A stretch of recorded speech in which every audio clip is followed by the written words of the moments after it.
So I was sharing this story with my friend this morning. So he was shaking head. He was, lamenting how terrible this is. But he told me that African leaders are meant to be like this. They don't, things that demand justice are never their priority. So I asked him, why did you say so? He said, see, it's not like this type of things don't happen in my region. That people used to say that Africans are fearless, you understand, both they are male and female. But in terms of the things to, demand for justice is their least priority.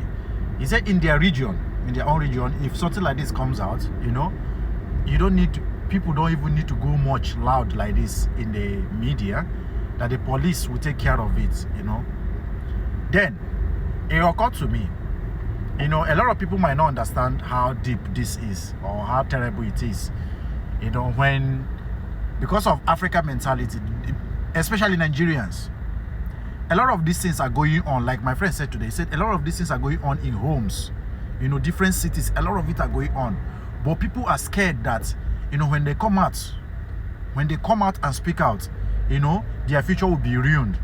He said that is not the mentality people are supposed to have. It's so sad that justice for Ochianya is just one out of 1,000 that is going on currently in Nigeria. But people are scared. I will tell you, people are scared of coming out with stories like this regarding their kids or their niece or nephew, whatever you may call it. Why? Because they are scared of the stigma the people or the society will put on them.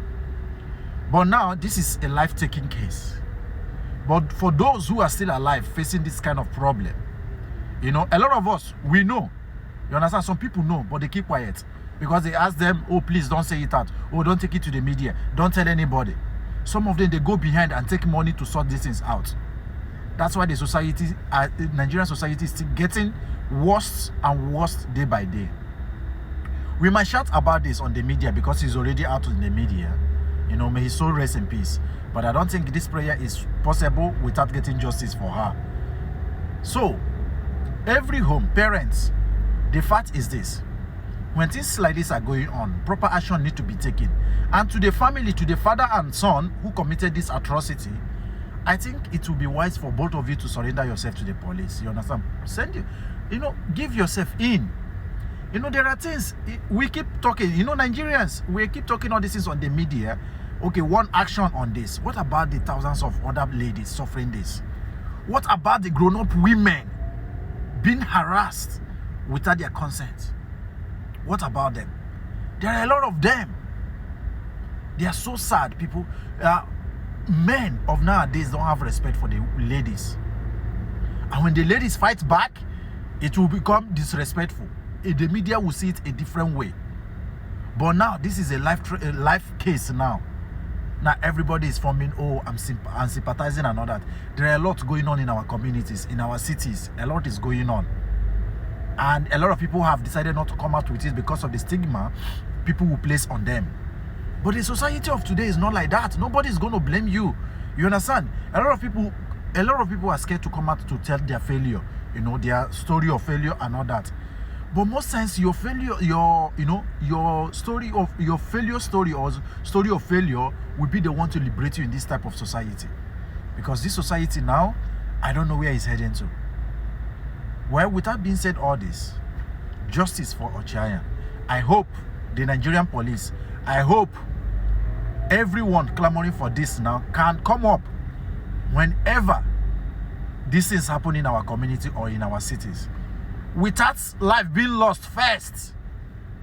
You can't tell me that the people around this lady, the people around her, did not know that such thing is going on. Now, the girl is gone. Everybody is shouting, justice for Ochianya, justice for Ochianya.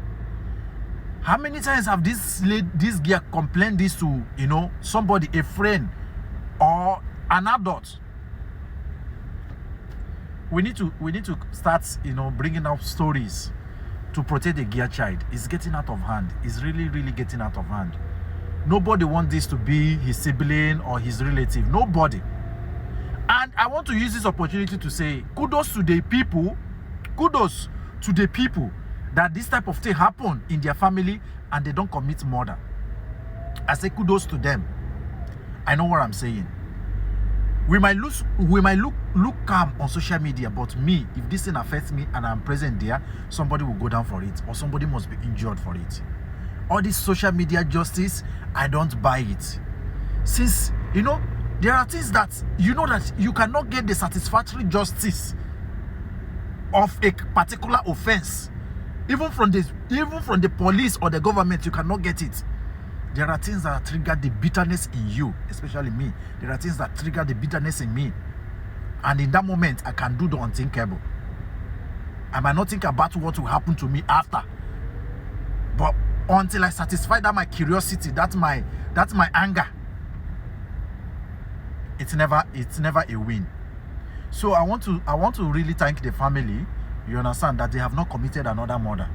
I want to thank them. You understand? Yes, I'm thanking them because I'm on the other side now. But if it's me, I don't know what I'm gonna do.